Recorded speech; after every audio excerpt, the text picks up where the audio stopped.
Well, how about a story from you, Mr. Kingery? It's getting rather late.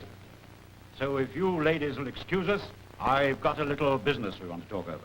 That's all right, Dad. I'm sorry to mix business with pleasure, but it won't be long. Don't hurry on our account. There's a fire in my room. Let's go in there. Oh. My medicine. Miss Keat. Miss Keat! Did you call, Miss Kingery? Did I call? I've been shouting myself hoarse. Where's my medicine? Well, the doctor said that you What does he know about it? I want it right away. Very well, Miss Kingery. Doctors always think they know more about you than you know about yourself.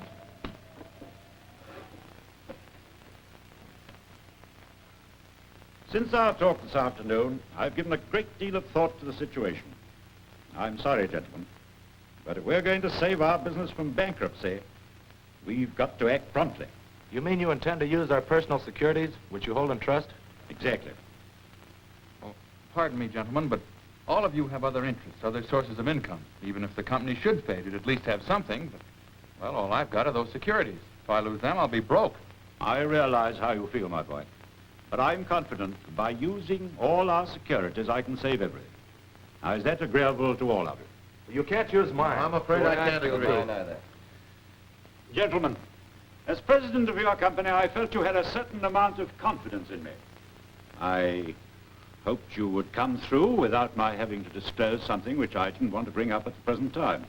However, you've left me no option, so here it is. Our company has been defrauded of over $500,000 by a very clever forgery. Forgery? What?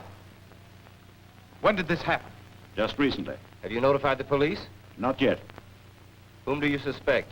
An officer of the company. You mean you're accusing one of us? That's right. Which one? If you know, tell us. You'll know when the police have made the arrest. By that time, it may be too late to save the company. Well, you've got till tomorrow morning, gentlemen, to think it over. Now, if you'll excuse me, I think I'll go to bed. I'm rather tired. Good night.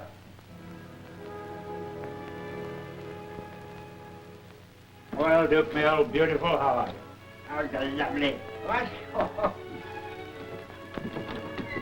No, you can't come in here. No, go off the fire. Go off and sleep by the fire. It's good enough. Go on.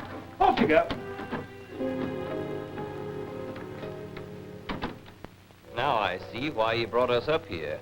Sure. He didn't want the news to leak out until he put his finger on the guilty man. Don't be silly, Lal. If there's been a forgery, I think he did it himself. Well, I'm going to bed. I can tell you right now, I won't sleep. I don't think any of us will be able to sleep. What do you say to a little game of rummy? Not me. I'm in no humor for cards. Tell you the truth, I'm not in the humor for anything. Come on, Newell, I'll take you on. Okay. Let's make it a center point. All right.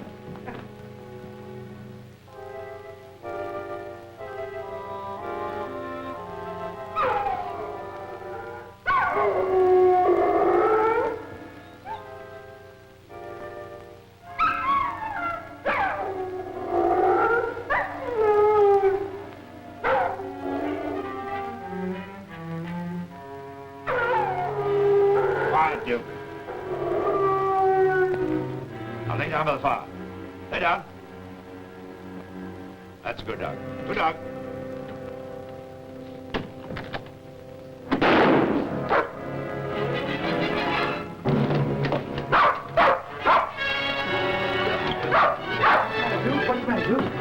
Hubert! Hubert! What is it? Lyle! Lyle, what happened? I don't know. What's wrong, Mr. Barry? Something's happening in there. What's wrong, Mr. Barry? Brooker, try the door that opens off my bathroom. Lyle, you try the French doors off the veranda. Hubert! Dad! Hubert! Hubert! Dad! Hubert!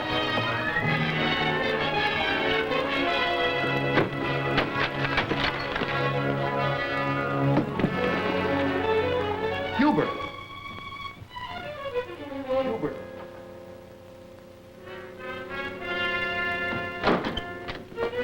Oh! Oh! Dad! Dad! Looks like we're too late.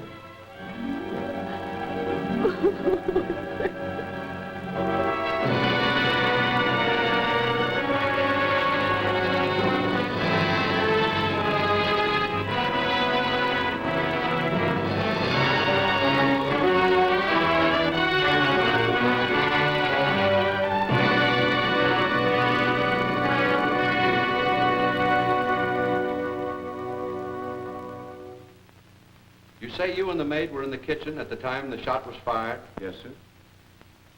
And when you tried the door between Mr. Kingery's room and the one adjoining, you found it locked? I did.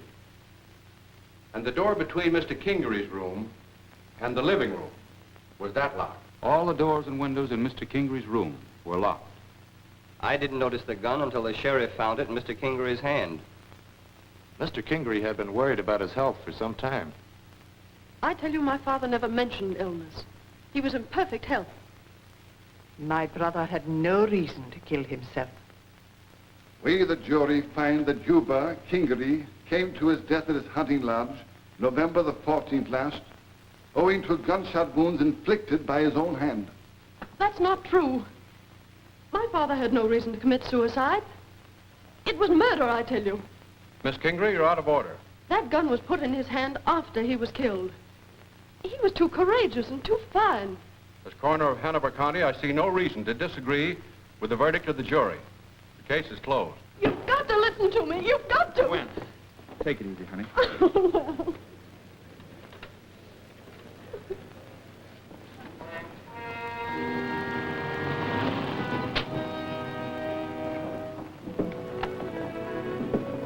Well, honey, I've got to get back to town, but I'll see you later. then you will be up for the weekend? As long as I'm one of those under suspicion, I can't very well refuse. Goodbye, darling. Goodbye, honey.